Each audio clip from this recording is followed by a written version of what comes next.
नमस्कार, मैं हूं सुरेश चौहान की और आप देख रहे बिंदास बोल। बिंदास में हम आपके सामने विभिन्न प्रकार के विषय लेकर आते हैं, लेकिन आज हम आपके सामने एक ऐसा विषय लेकर आए हैं जो ना केवल राष्ट्रीय चिंतन का मुद्दा है बल्कि वैश्व चिंतन का मुद्दा है, समस्त मानव जाति के लिए जरूरी है और मुद्दा है प्रकृति।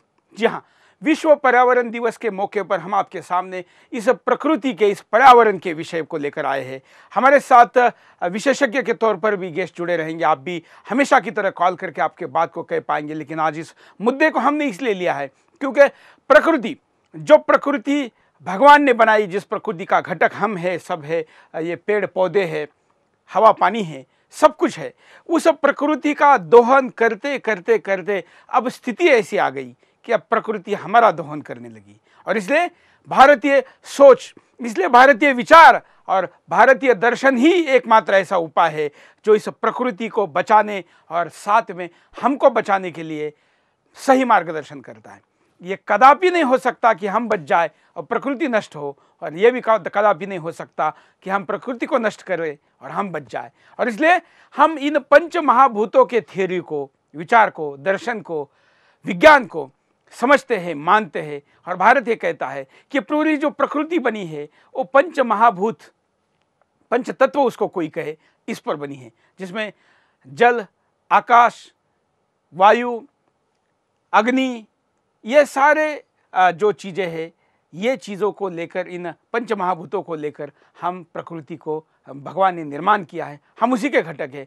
हमें जलाया जाए या हमको दफनाया जाए या हमको पानी में बहाया जाए, हम प्रकृति में ही समा जाते हैं। लेकिन इस प्रकृति के साथ हम कई अप्राकृतिक चीज़ों को भी करने लगे हैं, और इसका कारण है कि प्रकृति भी गुस्सा होकर अपनी प्रतिक्रिया देने लगी है। इस पूरे मुद्दे पर आप विशेष गंभीर होकर, और खास करके इस विषय के विशेषज्ञ लोग हमको कॉल करें, ऐसा हम चाहेंगे। मुद्दे को शुरू में देखते हैं।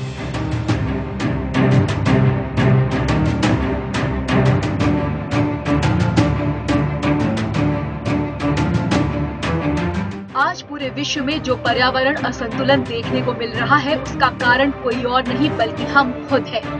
तेजी से पिघलते ग्लेशियर, कटते जंगल और सूखती नदियां, और साथ ही साथ दिनों दिन बढ़ता पृथ्वी का तापमान, इन सभी समस्याओं का कारण सिर्फ और सिर्फ इंसान ही है।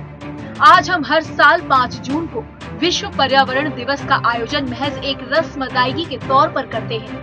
भले ही इस मौके पर बड़े बड़े व्याख्यान दिए जाएं, हजारों पौधारोपण किए जाएं और पर्यावरण संरक्षण की बड़ी बड़ी बातें की जाएं, पर इस एक दिन को छोड़ दें तो बाकी 364 दिन प्रकृति के प्रति हमारा अमानवीय व्यवहार इस बात का स्पष्ट प्रमाण है कि हम पर्यावरण के प्रति कितने उदासीन और संवेदन शून्य हैं। आज हमारे पास शुद्ध पेयजल का अभाव है, सांस लेने के लिए शुद्ध हवा कम पड़ने लगी है, जंगल कटते जा रहे हैं और जल के स्रोत नष्ट होते जा रहे हैं, वनों के लिए आवश्यक वन्य प्राणी भी विलीन होते जा रहे हैं। तेजी से बढ़ते औद्योगिकरण ने खेत खलिहान के साथ साथ जंगल को भी निगल लिया है।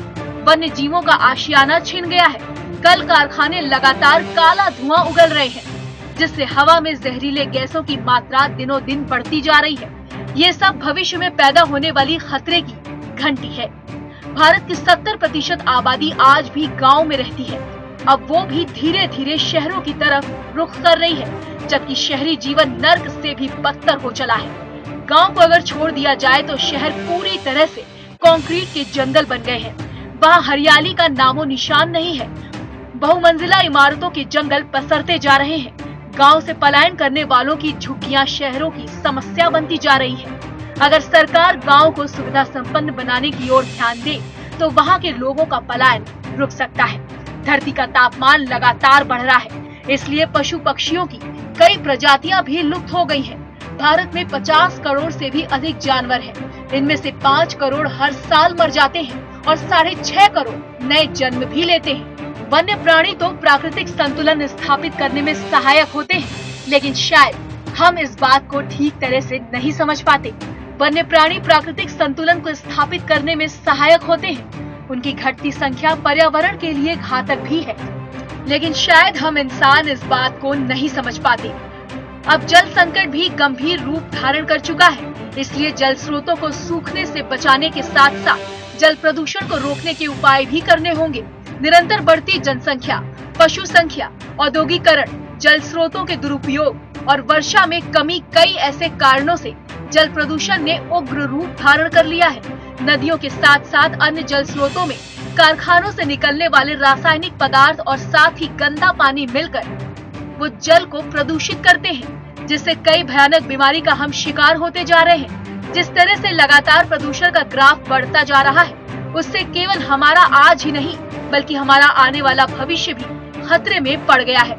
आज हम पर्यावरण संरक्षण के नाम पर साल में एक दिन जनसभा और कुछ पौधे लगाकर अपनी जिम्मेदारी पूरी समझते हैं, लेकिन अपने भविष्य की पीढ़ी को बेहतर बनाने के लिए जरूरी है कि आज ज्यादा से ज्यादा पर्यावरण को संरक्षित किया जाए, ज्यादा से ज्यादा पेड़ लगाए जाएं, जिससे भविष्य की स्थिति बेहतर हो सके।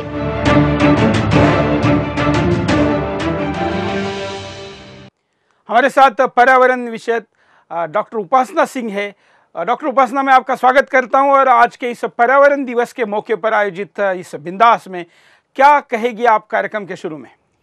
मैं यही कहूँगी कि आपने बहुत अच्छा विषय लिया है।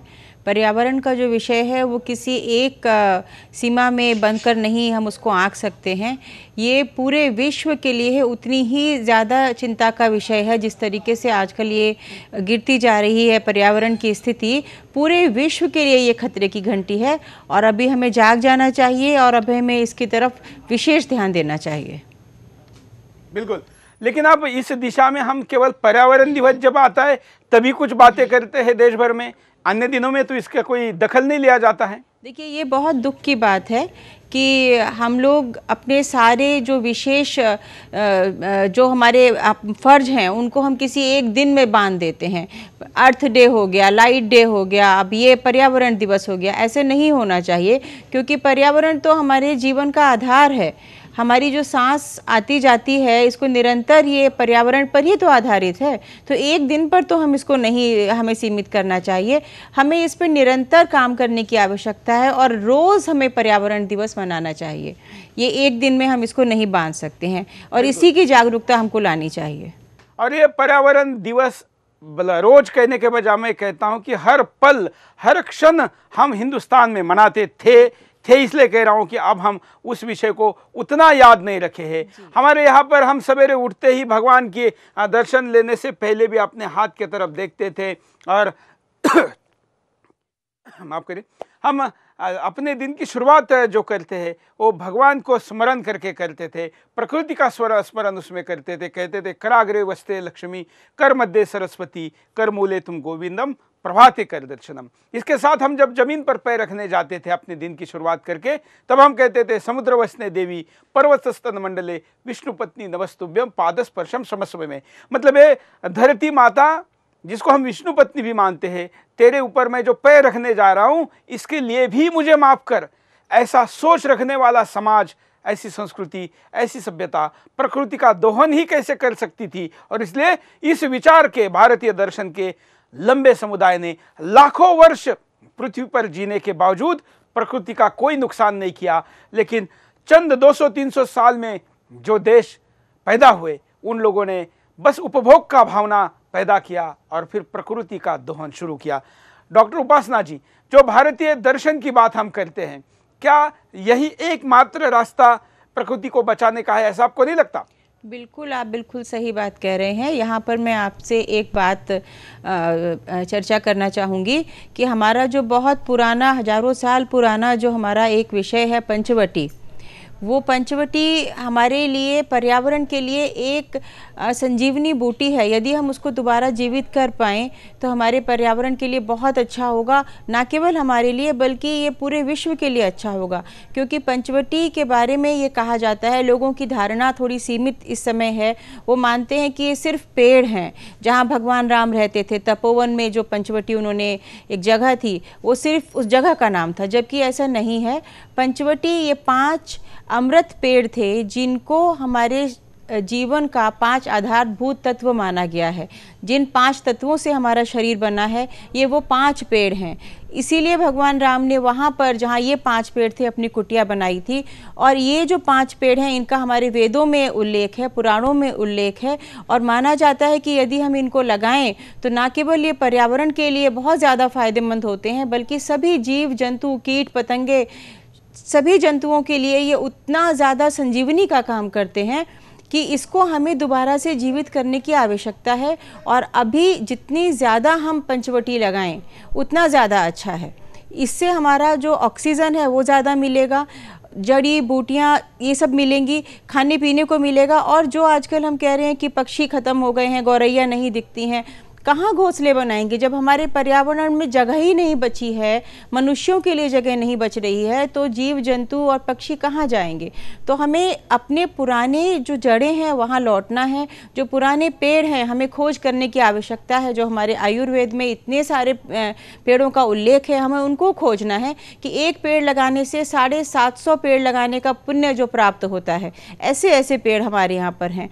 मेरा मानना यह है कि हमारे आज की युवाओं को, हमारे विद्यार्थियों को पंचवटी से और ऐसी धारणाओं से अवगत कराना बहुत आवश्यक है और इसको लगाना इस दिशा में करियर भी बनना चाहिए। लेकिन हम स्थिति की चिंता जब कर रहे कार्यक्रम के शुरू में, तो क्या स्थिति है?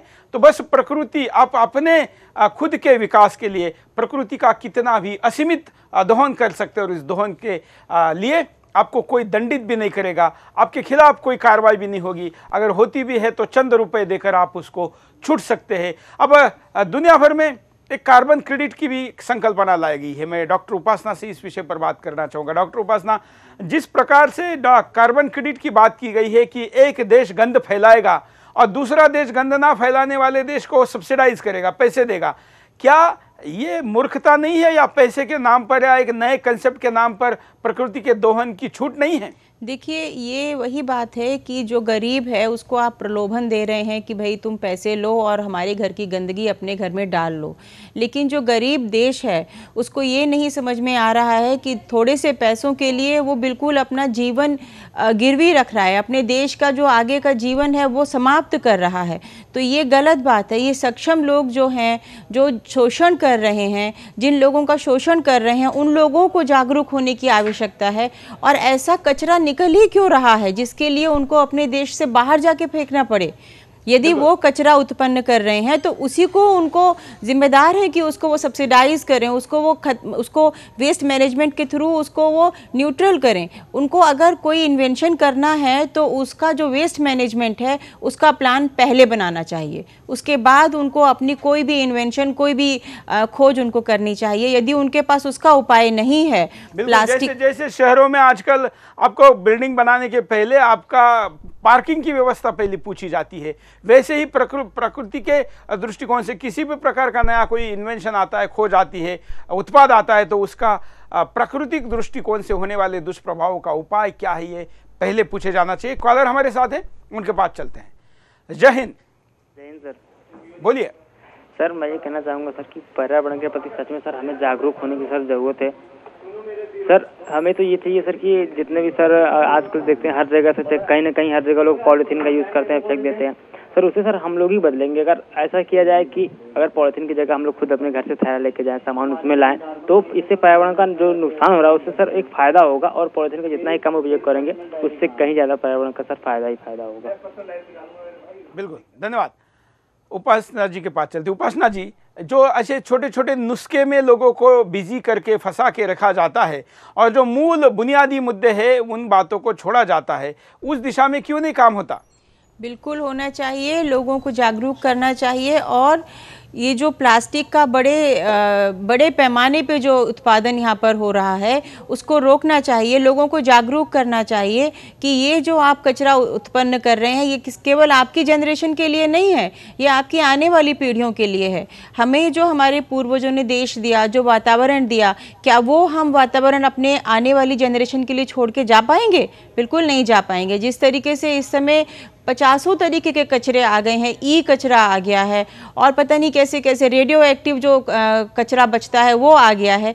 इन सब का जो इतना खतरनाक और हानिकारक असर जो हो रहा है, जहाँ पर भी ये कचरा फेंकेंगे वो कभी ख़त्म नहीं होगा, वो कभी समाप्त गलेगा नहीं, सड़ेगा नहीं। तो ये बहुत ज़रूरी है कि हमें सतर्क रहना चाहिए और ऐसी चीज़ों को बढ़ाने वाले लोगों को कठोर से कठोर दंड भी मिलना चाहिए। बिल्कुल, लेकिन इस दिशा में कोई पहल नहीं हो रही। भारत में इस विषय को लेकर क्या कानून है, क्या कहते हैं भारत के कानून इस विषय पर? देखिए आपके सामने ये प्लेट्स जिसमें भारत के पर्यावरण विषय के कानून क्या कहते हैं। लगातार बढ़ती जनसंख्या। आज पूरा विश्व जनसंख्या के बढ़ते बोझ से चिंतित है। बढ़ती हुई जनसंख्या ने न केवल हमारा आर्थिक संतुलन बल्कि इस पारिस्थितिकीय संतुलन को भी बिगाड़ कर रख दिया है। इसका परिणाम हम बढ़ती प्राकृतिक और मानवजन्य आपदाओं के साथ जलवायु परिवर्तन, ग्लोबल वार्मिंग जैसी पर्यावरण चुनौतियों से जोड़कर देख सकते हैं। जनसंख्या की वृद्धि के साथ ही मानवीय आवश्यकताओं में वृद्धि हो रही है, जिसके कारण हमारे सीमित प्राकृतिक संसाधनों पर अधिक दबाव पड़ रहा है, जो चिंता का विषय है। बढ़ते आर्थिक विकास के साथ औद्योगिकरण में अनियंत्रित वृद्धि। जिस प्रकार तेजी से पूरी दुनिया में आर्थिक विकास को बढ़ावा देने के लिए औद्योगिकरण में वृद्धि की जा रही है, उसका असर सीधे तौर पर हमारे पर्यावरण पर भी पड़ता है। कल कारखानों को बढ़ावा देने के लिए तेजी से जंगल की कटाई की जाती है। साथ ही कारखानों से निकलने वाले जहरीले पानी हमारी नदियों को दूषित करते हैं, जिस कारण कई नदियों का अस्तित्व ही समाप्त हो गया है और कुछ समाप्ति के कगार पर पहुंच गए हैं। जंगलों की अंधाधुंध कटाई, शहरीकरण के दबाव, बढ़ती जनसंख्या और तीव्र विकास की लालसा ने तेजी से जंगलों का सफाया कर दिया है।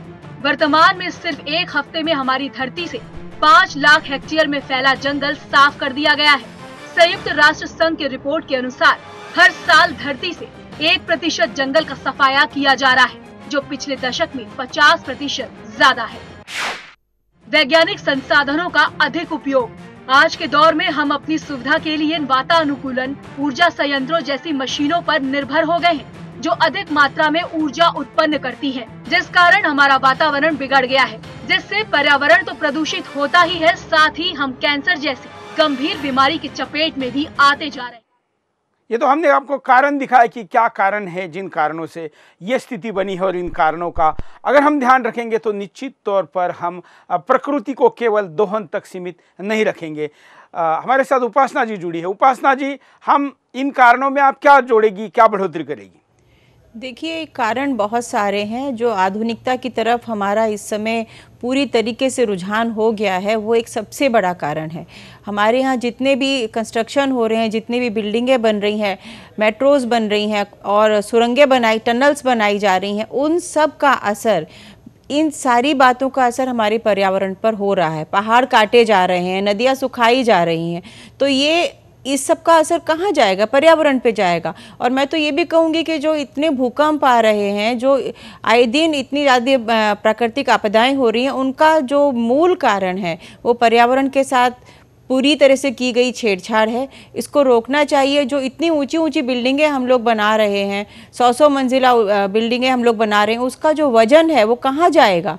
पृथ्वी का जो एक हमारी कैपेसिटी है उसको हम बिल्कुल शोषण करते चले जा रहे हैं। तो पर्यावरण तो हमारा दिन पर दिन क्षतिग्रस्त होता जा रहा है, इसकी तरफ किसी का ध्यान नहीं है। और अभी तो बड़ी हास्यास्पद बात यह है, मैंने अभी सुना है कि दिल्ली में एयर प्यूरीफायर का बहुत ज़्यादा चलन हो गया है कि जो हवा को शुद्ध कर रहा है। जैसे पानी का हम लोगों का आरओ हो गया है कि कई गैलन पानी आप बहाइए, उसके बाद एक थोड़ा सा पोर्शन जो पानी का आता है वो आप पीने लायक होता है, बाकी पानी सब बर्बाद हो जाता है।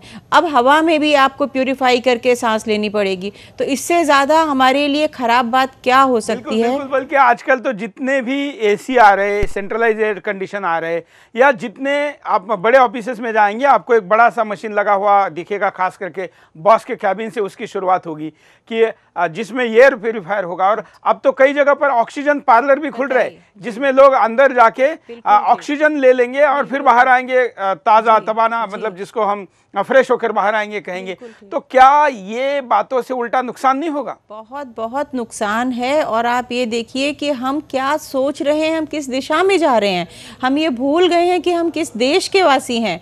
हमारा भारत देश, जहाँ पर कि पहाड़ों की पूजा की जाती थी, जहाँ नदियों की पूजा की जाती थी, आज भी जहाँ पर मकान बनाने से पहले भूमि पूजन किया जाता है, वहाँ स्थिति ये आ गई है कि आपको हवा भी शुद्ध नहीं मिल रही है, उसके लिए भी आपको उपकरण खरीदने पड़ रहे हैं। यहाँ मैं एक बात ये भी कहना चाहूँगी कि इस पे बाजारीकरण बहुत ज़्यादा हावी है और मुझे लगता है कि ज़रूरत से ज़्यादा इस चीज़ को लोग बढ़ावा देना चाहते हैं, जिससे कि उनका एक बाजारीकरण में जो उनका फ़ायदा है, जो एक बिजनेस है, व्यापार है, वो फैले।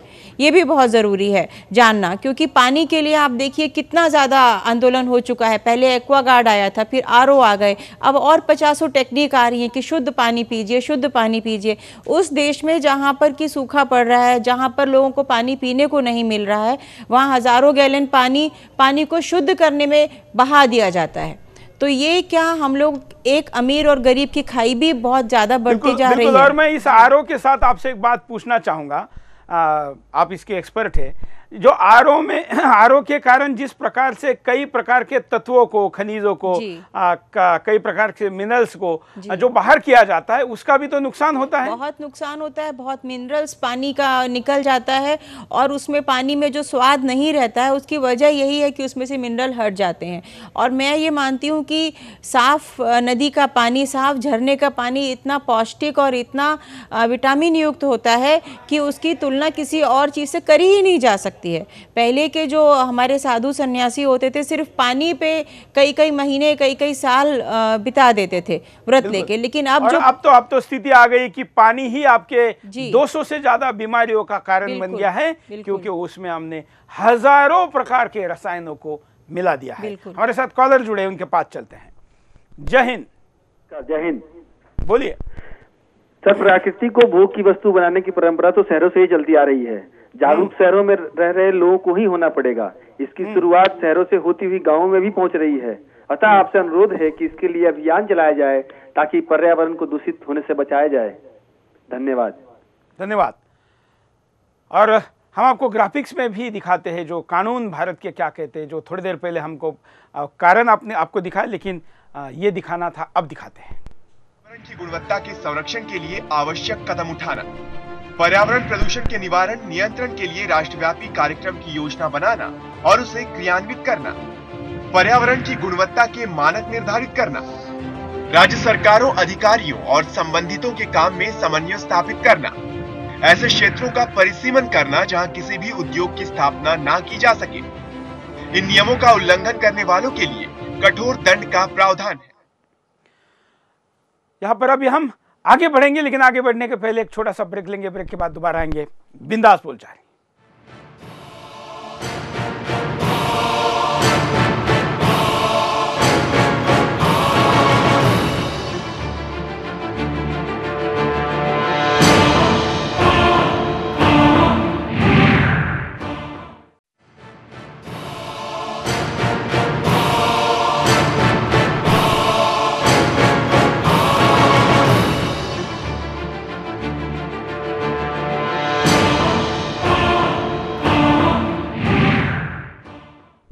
ब्रेक के बाद आपका एक बार फिर से स्वागत है। आप देख रहे हैं बिंदास बोल, और बिंदास में हम आपके सामने मुद्दा लेकर आए हैं प्रकृति। आज पर्यावरण दिवस के मौके पर हम आपके सामने चर्चा कर रहे हैं कि आखिर इस प्रकृति के उपभोग को हमने इतना ज़्यादा हवस के साथ दोहन किया है कि अब प्रकृति अपना भी दोहन का बदला लेने लगी है। इसलिए दुनिया भर में हम देखेंगे कि विभिन्न प्रकार के पर्यावरणीय आपदा को आना एक आम बात हो गई, और उस आम बातों में हजारों लोगों की जान जाना, बल्कि मैं दुनिया की बात करूं तो लाखों लोगों की जान जाना भी आम बात हो गई है। आखिर ऐसा क्यों हो रहा है?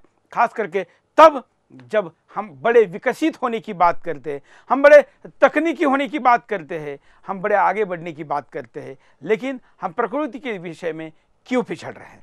कई कॉलर हमारे साथ जुड़े हैं, कॉलर के पास भी जाएंगे। आप भी कॉल कर सकते हैं, स्क्रीन पर चल रहे नंबरों पर फ़ोन कर सकते हैं, और स्काइप कॉल भी कर सकते हैं, और सोशल मीडिया के द्वारा भी आपकी बातों को हम तक पहुंचा सकते हैं।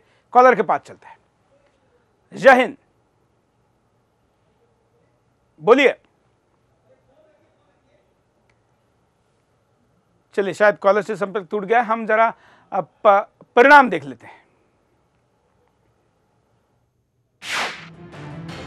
पर्यावरण का असंतुलित होना।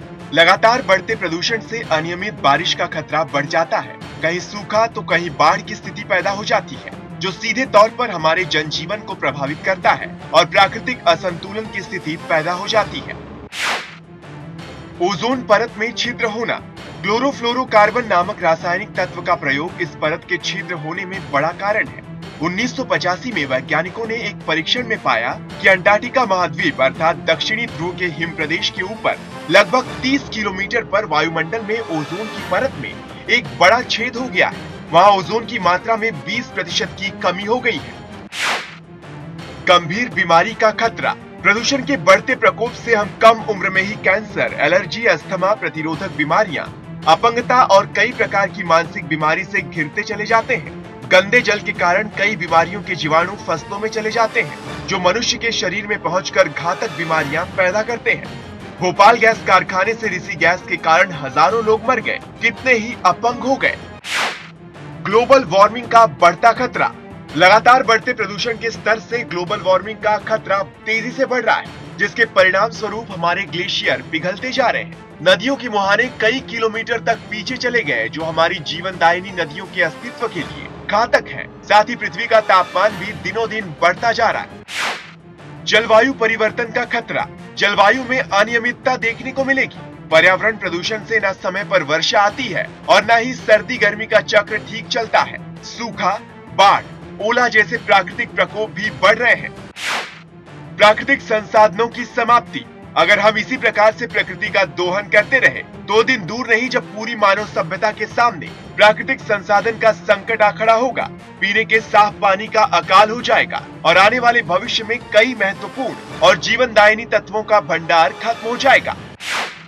शुद्ध वायु की कमी। वायु में 78% नाइट्रोजन, 21% ऑक्सीजन, 0.03% कार्बन डाइऑक्साइड और शेष निष्क्रिय गैसें और जल वाष्प होती है।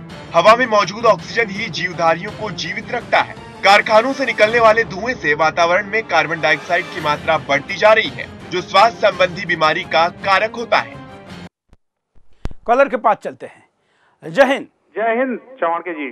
बोलिए। हमारे देश में लगातार प्रदूषण बढ़ता जा रहा है। हवा में प्रदूषण, मिट्टी में प्रदूषण, खाद और उर्वरकों के प्रयोग से लगातार पोल्यूशन बढ़ रहा है मिट्टी में, जिससे कि पैदावार जो हो रही है अच्छी होने के बावजूद वो स्वास्थ्य के लिए अच्छी नहीं है। ये क्या हो रहा है देश में, कैसे इस पे सुधार आएगा?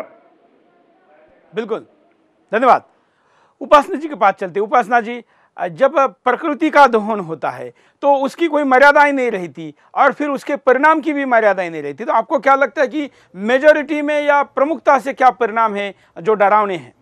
देखिए, प्रमुखता से जो परिणाम है वो तो आने शुरू हो गए हैं, धीरे धीरे हमारे सामने आ रहे हैं। हर साल हमारे देश में कुछ ना कुछ ऐसी प्राकृतिक आपदा आती है जो सबको हिला के रख देती है। एक बार केदारनाथ में आपने देखा कि पहाड़ टूटा और कितने लोग मरे और कितनी भयावह स्थिति वहाँ पर रही। उसके बाद इधर नदियों में जो बाढ़ आई उससे क्या स्थिति। अगर हम लोग नहीं रुकेंगे, नहीं अपने आप को संभालेंगे तो हर साल हमारे सामने जो समस्याएं आ रही हैं इनकी निरंतरता बढ़ती चली जाएगी।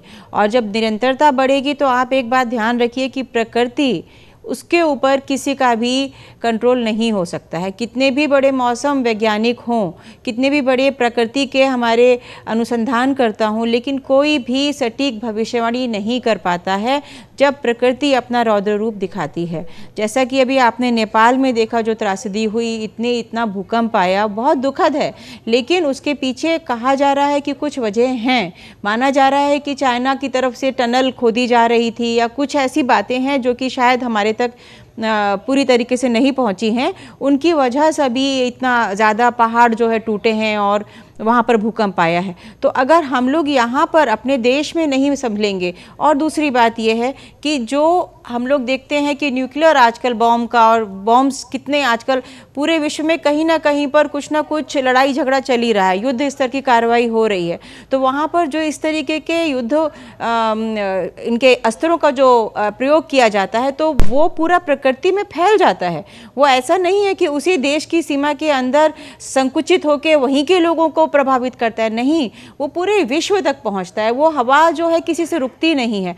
तो हमें जैसे खास करके हम अगर हवाई जहाज की बात करें तो भारत जैसे देश के ऊपर से रोजाना कई हजार फेरिया एयरक्राफ्ट मारते हैं, जो जिसमें हेलीकॉप्टर भी हो या एयरक्राफ्ट भी हो, उन सब की संख्या देखें और उनके द्वारा कई लाख लीटर पेट्रोल का जलाया जाता है और उसके द्वारा पोल्यूशन फैलाया जाता है। तो कल्पना करिए कि कितना मीट्रिक टन कार्बन हवा में फैलता होगा, जो बारिश नीचे आती होगी तो उसको लेकर जमीन पे आती होगी, उसका भी परिणाम उपासना जी कितना होता होगा? बहुत बहुत ज़्यादा होता है। वही मैं बताने की कोशिश कर रही हूँ कि पर्यावरण की जो समस्या है ये किसी एक देश की समस्या नहीं है, ये पूरे विश्व की समस्या है, ग्लोबल समस्या है।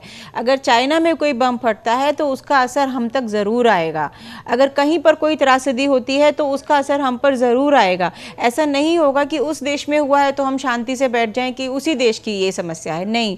लेकिन हमारी जो संस्कृति है, हमारे भारत की जो संस्कृति है, वो इस मामले में बहुत ज़्यादा अच्छी और बहुत ज़्यादा रिच है। हमारे यहाँ हज़ारों साल पहले प्रकृति की महत्ता को समझ लिया गया था। हमारे पुराणों में, हमारे आयुर्वेद में जिस तरीके से पेड़ों का और जड़ी बूटियों का वर्णन किया गया है, वो प्रकृति को नज़र में रखते हुए किया गया था। जैसे उनको पूजनीय बनाया गया है कि इस पेड़ की, पीपल की पूजा करिए, क्यों करिए? उसके पीछे वैज्ञानिक तथ्य भी हैं कि वो रात में भी ऑक्सीजन देता है ना। पंचवटी के जो 5 पेड़ हैं वो 5 हमारे शरीर के तत्वों को इंगित करते हैं। लेकिन अब हम भौतिकता की आंधी में इतना आगे बढ़ते चले जा रहे हैं कि सोचते हैं कि पेड़ बेजान होते हैं, इनके साथ हम कुछ भी करें, नदी के साथ हम कुछ करें, पहाड़ के साथ हम कितना ही काट लें, वो बेजान है, वो रिटेलिएट नहीं करेगा। लेकिन ऐसा नहीं है। इसीलिए हम भारतीय दर्शन की जो बात करें, या भारतीय दर्शन उपयोगी होता है क्योंकि भारत में ही बच्चों को ऐसे निबंध लिखने के लिए कहा जाता है जिसमें कहा जाता है कि पेड़ का मनोवृत्ति लिखिए, कि पेड़, आप पेड़ बन गए और अगर पेड़ क्या सोचता है ये सोचकर आप निबंध को लिखिए। आप नदी बनकर लिखिए, यहाँ तक कि आप टेबल बनकर लिखिए, कुर्सी बनकर लिखिए, ऑफिस की बिल्डिंग, स्कूल की बिल्डिंग बनकर लिखिए। ये बातें हमारे यहाँ पर इसीलिए करवाई गई क्योंकि व्यक्ति को प्रकृति के रूप में घुसकर उसके मन में क्या चल रहा है, ये जीविता का भाव आए। कलर हमारे साथ जुड़े हैं, उनके पास चलते हैं। जय हिंद। मैं ऋषि बनारस से बोल रहा हूँ। यहाँ की हालत ये है कि यहाँ पे हवा में सांस लेना मुश्किल हो रहा है और हम पर्यावरण की बात करते हैं। गंगा जी की सफाई की बात हो रही। गंगा जी जितना ज्यादा प्रदूषित इस समय इससे पहले कभी नहीं थी। अरबों रुपए रिलीज हो गए, गंगा जी की हालत वही है। बनारस का हालत इतना खराब है कि लोग यहाँ पे मर रहे हैं सांस की बीमारी से। लंग्स के मरीज से लेकर सारी चीजें इतनी बढ़ गई है कि हालत खराब है। यहाँ पे लोगों का जिंदा रहना मुश्किल है। यहाँ पर किसी प्रकार का कोई ध्यान नहीं दिया जा रहा है। मेरी आग्रह है कि आप इस बात को आगे बढ़ाएं। बिल्कुल, धन्यवाद। हम आपको दिखा रहे स्क्रीन पर कि दुनिया का क्या नजरिया है पर्यावरण को लेके। देखिए, पर्यावरण पर दुनिया का नजरिया। कोपेनहेगन शिखर सम्मेलन में विश्व के सभी देशों ने पर्यावरण पर बैठक की। कोपेनहेगन शिखर सम्मेलन बिना किसी नतीजे के संपन्न हो गया। आगे दुनिया के देश पर्यावरण को लेकर पेरिस में बैठने वाले हैं। कोपेनहेगन शिखर सम्मेलन में विकसित देशों का ही एजेंडा दिखा। विकसित देश सिर्फ विकासशील देशों पर ही दबाव बनाने में लगे रहे। विकासशील देश कार्बन उत्सर्जन पर कोई सहमति नहीं दे पा रहे हैं। विकासशील देशों को अभी विकास करना है और वो कार्बन उत्सर्जन पर कोई एजेंडा नहीं देना चाहते। भारत ने भी अपना एजेंडा अभी जाहिर नहीं किया। पेरिस शिखर सम्मेलन में दुनिया के देश बैठ तो रहे हैं लेकिन उनमें कोई सामंजस्य नहीं है। भारत ने भी कार्बन उत्सर्जन पर अभी तक कोई एजेंडा नहीं बनाया है। भारत को भी विकास करना है और हम अचानक से कार्बन उत्सर्जन पर बैन नहीं लगा सकते। भारत में कार्बन उत्सर्जन अभी भी प्रति व्यक्ति विकसित देशों से काफी कम है।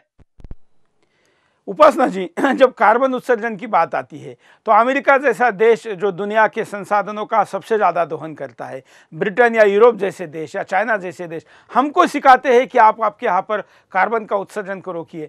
हमारे यहाँ पर इतना बड़ा पॉपुलेशन 125 करोड़ होने के बावजूद भी हमारे यहाँ पर प्रति व्यक्ति अगर हम कार्बन उत्सर्जन को देखें तो इतना कम है। और अमेरिका हमसे 6 गुना बड़ी ज़मीन उनके पास है और 5 गुना कम आबादी उनके पास है, फिर भी वहाँ पर कार्बन उत्सर्जन इतना ज़्यादा है। क्या भारत जैसे विकसनशील देशों के ऊपर पर्यावरण के नियमों को लाद कर वो हमारे विकास को रोकना नहीं चाहते? देखिए, बहुत पुरानी हमारे यहाँ चौपाई है, समृद्ध को नहीं दोष गुसाई। ये यहाँ बिल्कुल सटीक बैठती है। जैसा मैंने पहले भी आपसे कहा था कि जो पैसे वाले देश हैं, जो विकसित देश हैं, वो अपने देश के स्वास्थ्य के प्रति, अपने देश के पर्यावरण के प्रति बहुत अधिक सचेत हैं और वो बिल्कुल नहीं चाहेंगे कि उनका विकास रुके और विकास की कीमत पे उनका जो पर्यावरण है वो ख़राब हो जाए। तो उन्होंने तो अपना इंतज़ाम कर लिया है कि विकास हम करेंगे, हमारे इन्वेंशन होते रहेंगे, हमारे प्रोडक्ट्स बनते रहेंगे, लेकिन जो कचरा होगा उसको फेंकने के लिए हम कचरा घर ढूंढ लेंगे, 2 पैसे उनको देंगे, उन देशों को कुछ लालच देंगे और वो गरीब देश किसी भी लालच में आके अपने देश का जो आगे का जीवन है उसको गिरवी रख देंगे। लेकिन यहाँ पर और एक बात और हो रही है कि जो रेडियो एक्टिव कचरा है, जो जिसको खुला रखने के कारण या किसी के संपर्क में आने के कारण लोग मर जाते हैं, ऐसे रेडियो एक्टिव कचरे को कहीं पर दबा के रखना पड़ता क्योंकि उसके हमेशा का नाश नहीं हो सकता। तो ऐसे गरीब देशों में उनको भेजा जाता है जिसके बारे में वहाँ पर अवेयरनेस नहीं है और जिस कारण हजारों लोगों के जान का खतरा पैदा होता है। ये भी एक बहुत बड़ी षड्यंत्र का, या जिसको हम कहें कि इस कानून सख्त ना होने का फायदा कुछ लोग उठा रहे हैं। देखिए, कानून की बात नहीं है, बात यह है कि आपके अंदर प्रतिरोध वाली क्षमता है कि नहीं।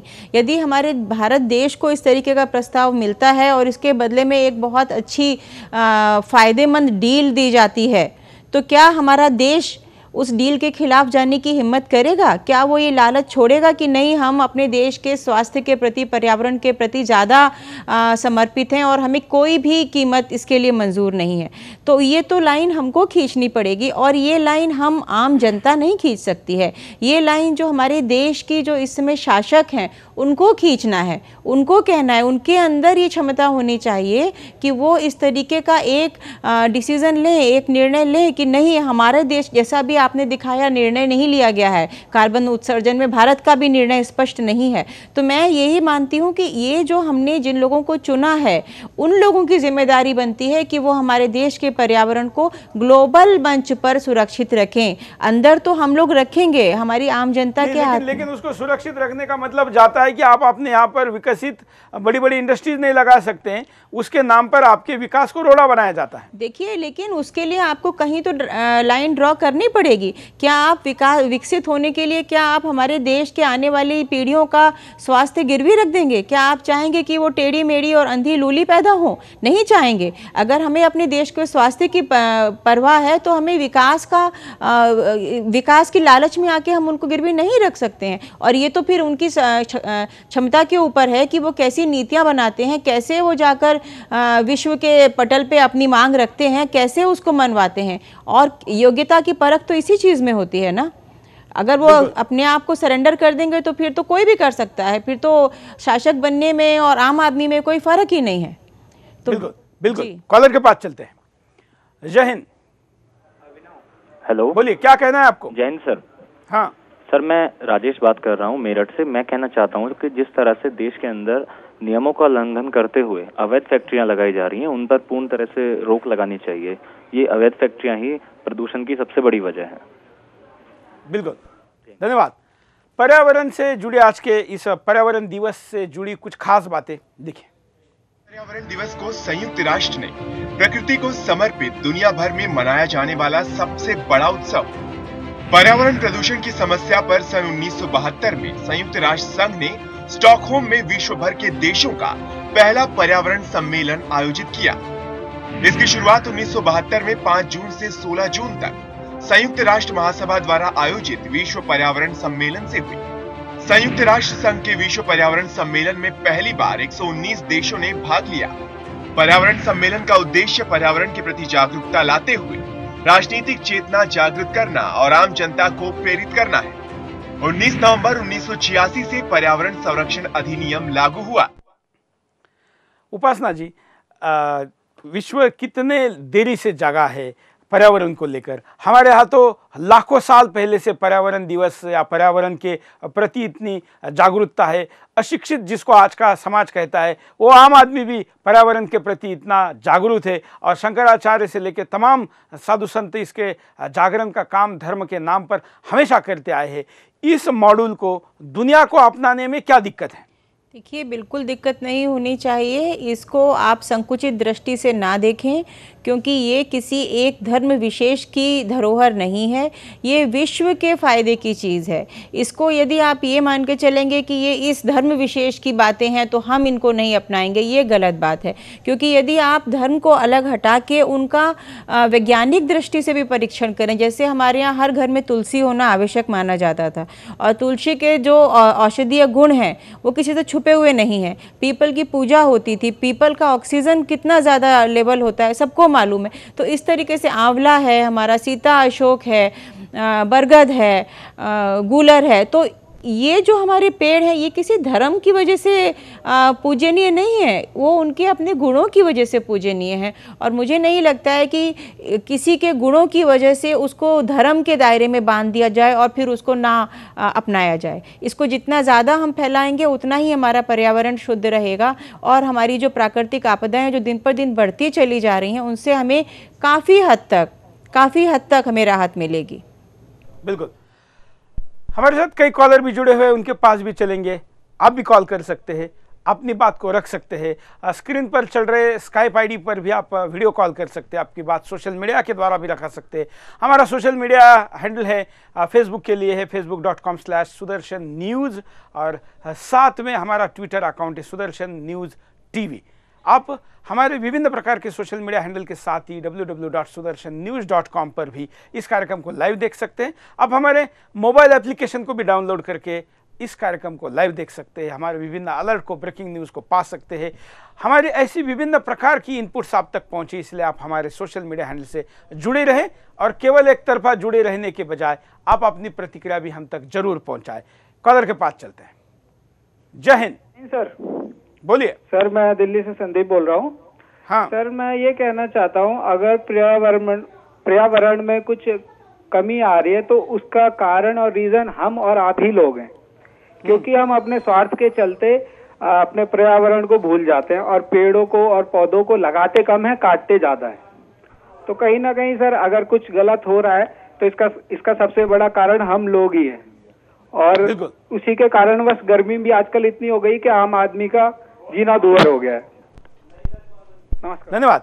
आपने अच्छा उदाहरण दिया गर्मी का, और खास करके हम जब कार्यक्रम पेश कर रहे हैं हिंदुस्तान में, तो हिंदुस्तान में 1000 लोग गर्मी के कारण मरे हैं।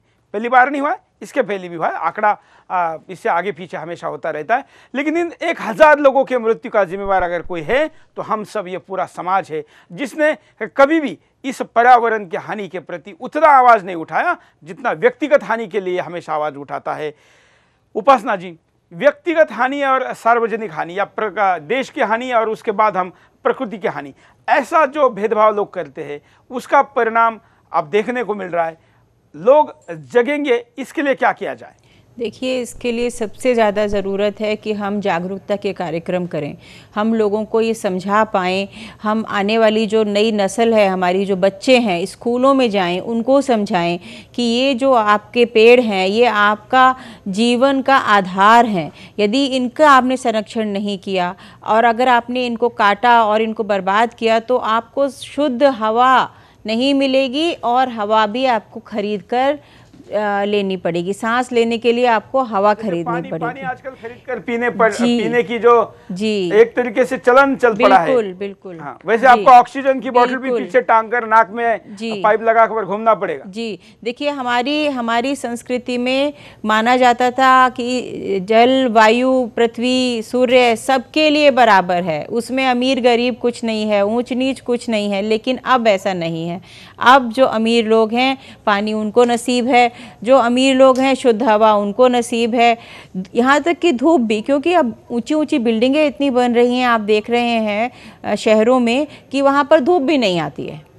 अब इतना बुरा हाल हो गया है कि प्रकृति भी अपना जो उनका जो लाभ है उसको लेने के लिए अमीर होना आवश्यक है। जो गरीब लोग हैं, जो आप देखिए झुग्गी झोपड़ी में रहते हैं, वहाँ तक धूप नहीं जाती है। तो हर तरीके से पर्यावरण का दोहन हो रहा है और ये खाई बढ़ती चली जा रही है। इससे पहले कि बिल्कुल ही हमारा जीवन, हमारी भारत की संस्कृति समाप्त हो जाए, मुझे जो लगता है वो एक ही उपाय है कि हमारी संस्कृति को दोबारा से जीवित किया जाए और लोगों की जीवन शैली में उसको ढाल दिया जाए कि अगर आप इसको नहीं मानेंगे, नहीं समझेंगे, तो आपका जीवन आगे संभव नहीं लेकिन है। ऐसा करने में सेकुलरिज्म आड़े नहीं आएगा। मैंने आपको ये बात पहले ही कह दिया कि देखिए, पीपल को अगर आप भारतीय संस्कृति से जोड़ के ना भी लें, अगर आप ये ना माने कि वो हमारे लिए पूजनीय पेड़ है, अश्वत्थ है या विष्णु का अवतार है, ना मानिए आप उसको, तो आप उसके साइंटिफिक गुण देखिए ना, उसके जो औषधीय गुण है वो देखिए कि वो रात में भी ऑक्सीजन देता है, उसका छाल से लेके, जड़ से लेके, पत्ते से लेके हर चीज़ उसकी इस्तेमाल के योग्य है और बेहतरीन है। आंवले को हमारे यहाँ अमृत कहा जाता है हमारे वेदों में, और बरगद के पेड़ को लगाने को कहा जाता है कि 750 पेड़ का आपको पुण्य मिलता है यदि आपने एक पेड़ लगाया। क्यों? इसलिए नहीं कि वो धर्म से जुड़ा हुआ है, इसलिए कि साइंटिफिकली, मतलब वैज्ञानिक तौर पे उसकी उपयोगिता इतनी अधिक है। एक बरगद का पेड़ हजारों साल रहता है, एक बरगद के पेड़ पे हजारों तरीके की चिड़िया, इंसेक्ट्स और बहुत सारे जानवर उसमें रहते हैं। तो क्या आपको इसमें बुराई है? आप धर्म की तरफ मत देखिए, आप इसलिए उपाय की तरफ चलते हैं कि उपाय क्या हो सकते हैं। देखिए, वनों का संरक्षण। हमारे देश में भूमि का 19% हिस्सा जंगल है जो दिनों दिन कम होता जा रहा है। ये जंगल ही हमारे जीवन का आधार है। इनसे भोजन, लकड़ियाँ, ईंधन और दवाइयाँ मिलती हैं। इलाज के लिए कई तरह की जड़ी बूटियाँ भी इन्हीं से मिलती हैं। बढ़ते प्रदूषण के जहर को रोकने के लिए अधिक से अधिक मात्रा में जंगलों को कटने से बचाने की जरूरत है। साथ ही वन्य जीवों के संरक्षण की भी विशेष आवश्यकता है। नदियों की सफाई पर विशेष ध्यान। जीवनदायिनी नदियों का अस्तित्व धीरे धीरे समाप्त होता जा रहा है। जरूरत है नदियों की सफाई के लिए बड़े पैमाने पर अभियान चलाया जाए और लोगों को नदियों की सफाई के प्रति जागरूक किया जाए। साथ ही नदियों में कारखानों के जहरीले पानी की निकासन पर रोक लगाए जाए। रेडियोधर्मी प्रदूषण पर नियंत्रण। धरती के बढ़ते तापमान को रोकने के लिए जरूरी है रेडियोधर्मी प्रदूषण को रोका जाए। इसके लिए जरूरी है परमाणु ऊर्जा उत्पादक यंत्रों की सुरक्षा करनी चाहिए। परमाणु परीक्षणों पर भी नियंत्रण करने की जरूरत है। परीक्षण के दौरान निकलने वाली ऊर्जा पृथ्वी के तापमान को बढ़ाती है। साथ ही वातावरण में कई प्रकार के रासायनिक तत्व भी मिल जाते हैं जो संपूर्ण मानव सभ्यता के लिए घातक होते हैं। सरकारी संगठनों और गैर सरकारी संगठनों के जरिए जागरूकता फैलाना। सरकार की ओर से लोगों को पर्यावरण प्रदूषण की रोकथाम के लिए जागरूक करना चाहिए। भारत सरकार ने 1992 में प्रदूषण की रोकथाम और पर्यावरण क्षरण को रोकने के लिए बनाई गई योजनाओं को सही तरीके से लागू करना चाहिए। साथ ही केंद्रीय प्रदूषण नियंत्रण बोर्ड को समय समय पर देश में हर राज्यों की साफ सफाई के साथ प्रदूषण नियंत्रण के बारे में सहायता देनी और जनता को जागरूक बनाना चाहिए। राष्ट्रीय वायु गुणवत्ता निगरानी कार्यक्रम। सरकार के ऐसे कार्यक्रमों को वायु और जल प्रदूषण की निगरानी करनी चाहिए। साथ ही जहां भी जल और वायु की गुणवत्ता में कमी मिले उसे संतुलित करने के उपाय भी करने चाहिए, जिससे इन कार्यक्रमों के माध्यम से वायु और जल की गुणवत्ता सुधारने के लिए बनाई जाने वाली योजनाओं में मदद मिल सके। उपासना जी, आपकी तरफ से क्या उपाय बताएगी? प्रमुख 1-2 उपाय। देखिए, एक आम जनता का रिप्रेजेंटेटिव होने के नाते बड़े फैसले तो हम नहीं ले सकते हैं। हम ये तो नहीं कह सकते हैं कि हमारे देश में कचरा आना बंद कर दिया जाए, हम कराएंगे, क्योंकि ये निर्णय तो देश के जो कर्णधार हैं वो लेंगे। लेकिन आम नागरिक होने के नाते हम जो कर सकते हैं वो इतना है कि आप जो भी कचरा है उसको आप सही ढंग से व्यवस्थित तरीके से बिल्कुल व्यवस्थित तरीके से उसका उपयोग किया जाए, उसको नष्ट किया जाए। मैं आपका आभारी हूँ कि आपने टाइम निकाला और इस कार्यक्रम में आप आई। मैं आप सारे दर्शकों का भी आभारी हूँ कि आप इस कार्यक्रम में बढ़ चढ़ कर आपने हिस्सा लिया। आज हम यहीं पर रुकते हैं। आज के लिए इतना ही। जय हिंद।